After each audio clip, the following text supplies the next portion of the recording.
Welcome to Releasing Trauma, a Survivor's Podcast. I am your host, Tracy Osborne. I am a survivor of emotional bullying, rape, sexual assault, domestic abuse, and grief. After losing my husband in 2019, I set off on a new adventure to help other women release their trauma and create a life they can cherish. Each week, I will feature a guest expert or survivor to share their stories, tips, wisdom, and more.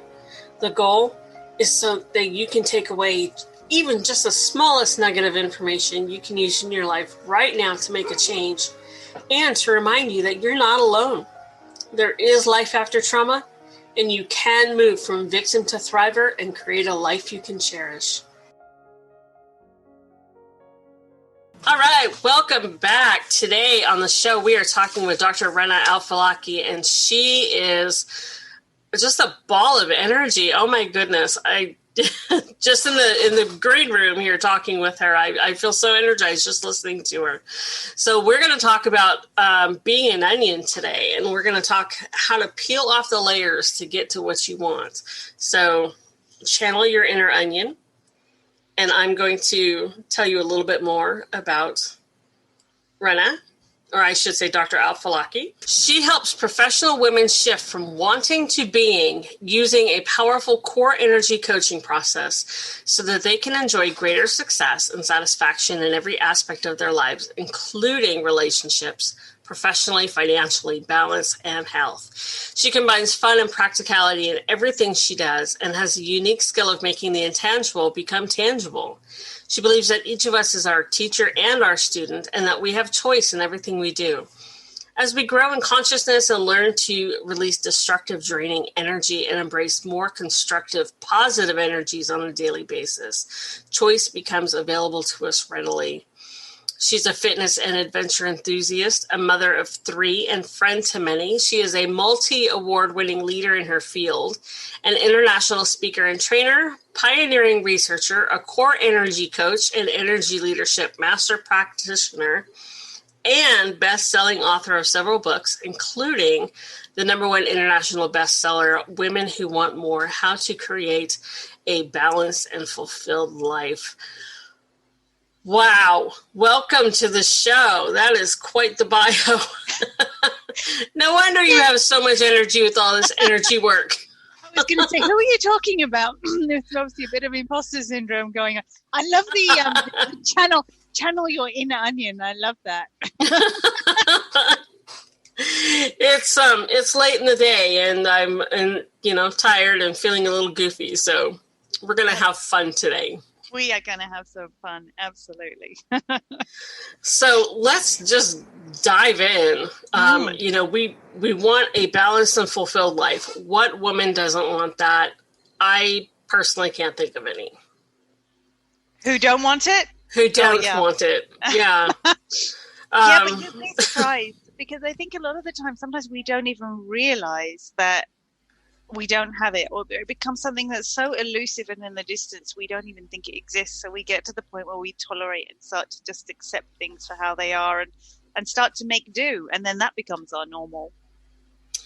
That is true. I think we become numb and stuck in that rut. Exactly, absolutely. And you look around you. You may or may not be in a happy relationship. You're juggling kids, you're juggling work, you're juggling dealing with parents. You just have so much on your plate that you just almost just shrug your shoulders, dive into bed at night exhausted probably, and just think, well, this is just the way life is. Hey ho. Right. But obviously, I was that person, definitely, which is where I get my passion and drive from, because I worked my way through it, and now I really do resonate at this level of peace and joy with no matter what's going on around me, no matter what's going on in the world. I have this inner sense of fulfillment, and that gives me the passion to let everybody realize they too can have the same. They really can make changes in their lives. No one said it's easy, but it's amazing when you get that. Especially at the moment with the current climate and things, where it's oh my goodness, I know, is massively affected.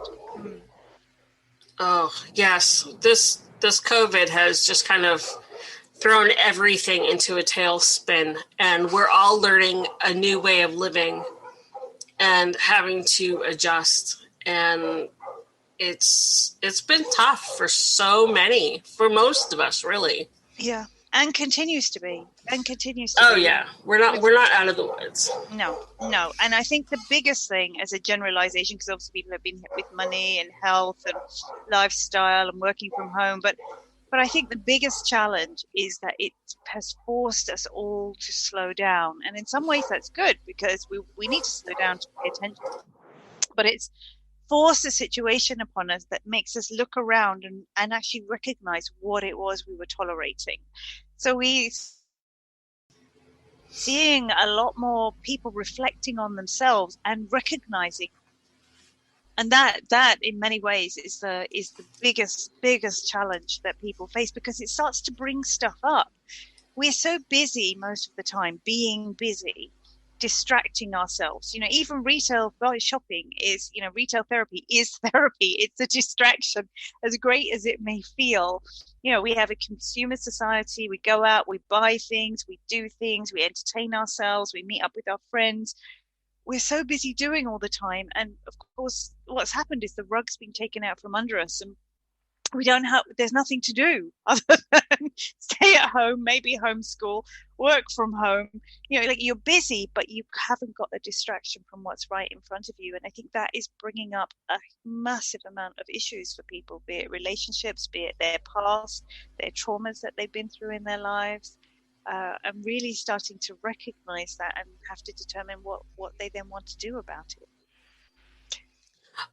I know that's true for me. I have used this year to do a lot of self-reflection, since I can't do much else.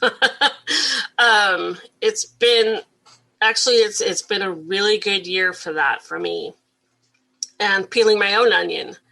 And it's interesting what's coming up, and there's new memories that I have completely forgotten, or suppressed, I should say. Old traumas that I had suppressed. So it's been interesting. And it's been fun. I don't think it's quite the word, but it definitely has been cleansing for sure.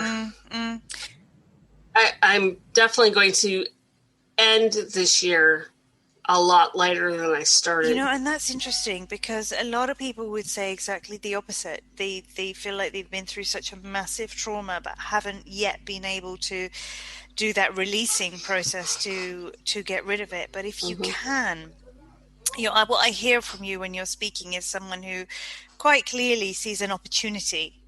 And so to go into the new year feeling lighter, feeling more positive, feeling like you've let go of a lot of the past, is no mean feat. It's an amazing achievement and accomplishment, and not everybody can do it. It's not an easy thing to do, because it involves having to face things that you have probably been hiding from for a long time.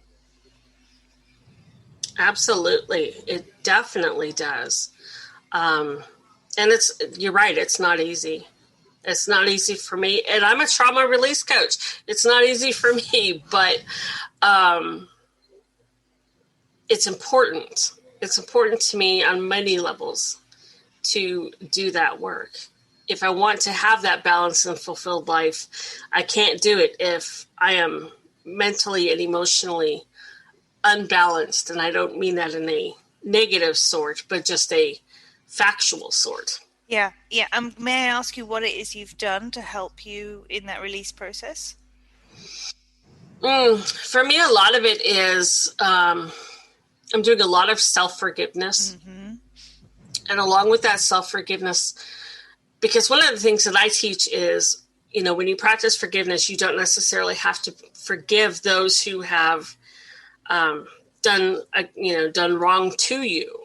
You forgive yourself and focus on yourself. And what I'm finding is, as I focus more and more on self-forgiveness, I no longer have emotions around events. So, for example, anybody who's listened to me or followed me for a long time knows that I was raped when I was 18. And I have done so much self-forgiveness around that I no longer feel anything for that event. It's emotionless for me. And I was able to actually say, you know what? I don't want to harbor any more ill will against him. I don't want to harbor I don't want anything against him. And so I'm going to forgive and release him. And by doing that, that event within me has now healed. Yeah. So it's kind of like that, but I have a lot of other things that I still have to continue working on that with. But that's the biggest release for me. And writing, always writing.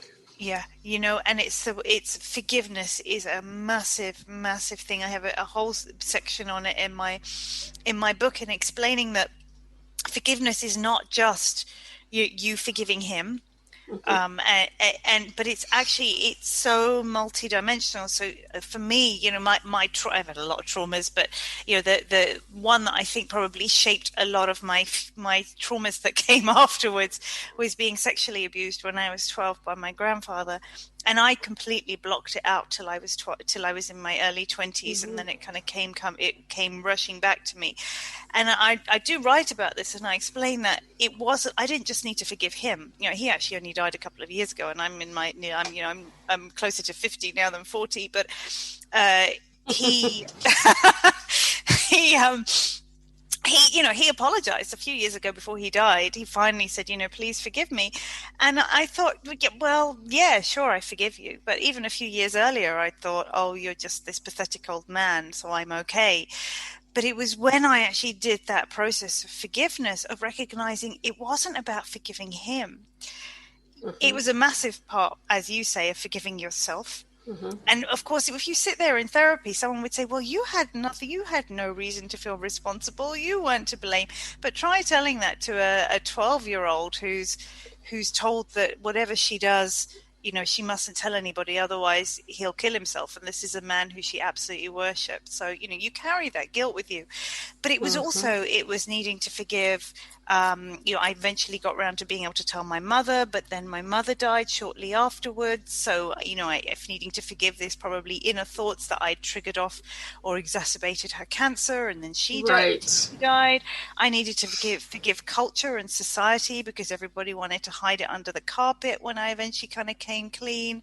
I needed to forgive all those around me who didn't stand on my side when I was still really that child who needed people to rally around and say this was wrong, and yet they were hugging and kissing this man. I mean, it goes on and on and on, but it's in doing that continued process, peeling the onion, and it's one of the peeling onion processes, isn't it, of recognizing that forgiveness is not so direct. It's everything that could contribute. I mean, I've had with clients things like, we've brought up issues of forgiveness to do with having eating disorders and food, when we've peeled off the layers and realized actually there are some issues here that probably have something to do with forgiveness for comments that parents may have made, or to make you feel bad about yourself. That's what I'm working on. Interesting. Yeah. Now that you mention it, I do have an eating disorder. And that is one of the areas that I have to focus on. So funny you bring that up. And I had an eating disorder, and I'm sure part of it came from that. Part of it was obviously lack of self-worth, not loving myself. So for me, it was a way of purging and hating myself. But then it became obsessive. And, I have it under control. I was worst when I was in my early 20s. But it still remains in you. There's still always just a tiny little fraction. But again, it's the reasons behind it. It's not a superficial thing of about your body. It's so much more of wanting to purge or hurt yourself. So in amongst forgiveness, there's a lot of need for self-love and self-care to feel worthy in a process like that. Absolutely. Oh my goodness. Absolutely.